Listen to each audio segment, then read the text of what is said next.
Well, the family of a local Marine says their final goodbyes today. Lance Corporal Bruce Farrell Jr. was killed in Afghanistan earlier this month. The 21-year-old was from Perdido, Alabama. His family says love and support from the community is helping them to get through this very difficult time. Fox News reporter Chastity Bird has the story for you now from Baldwin County. Cloudy and raining, no sunshine peeking through. The weather set the tone in North Baldwin County today as Lance Corporal Bruce Ernest Farrell Jr. was laid to rest. It's unreal. It's really unreal. I just can't explain. Chris Schmidt is Farrell's cousin. He says today brought him back to the day he found out his cousin and best friend had been killed. Shocked. I couldn't believe it. It's still not really hitting home yet. Kind of scared for when it will. Yeah.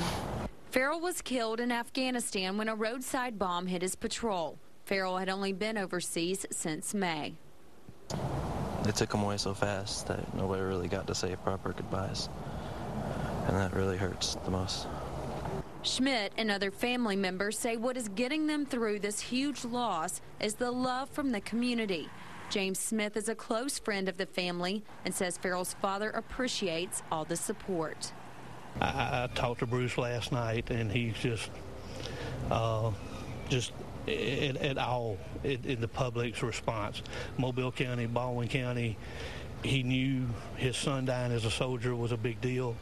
But I think when we went down Airport Boulevard yesterday and that big American flag was draped across, it was just, it blew him away as to just how big a deal this really was. A big deal that had the streets of Bay Minette bursting with patriotic pride.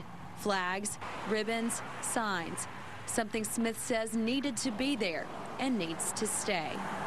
When it hits this so close to home, it reminds you, and it really strikes a nerve. A reminder for all of those giving their lives and those who gave their lives for our country. And even though there was no sunshine today in North Baldwin County, a light was shining, a light of love for Lance Corporal Bruce Farrell Jr. and his family. Reporting from Baldwin County, Chastity Bird, Fox 10 News. Farrell was a lifelong resident of Perdido and a graduate of Baldwin County High School. Again, he was just 21 years old.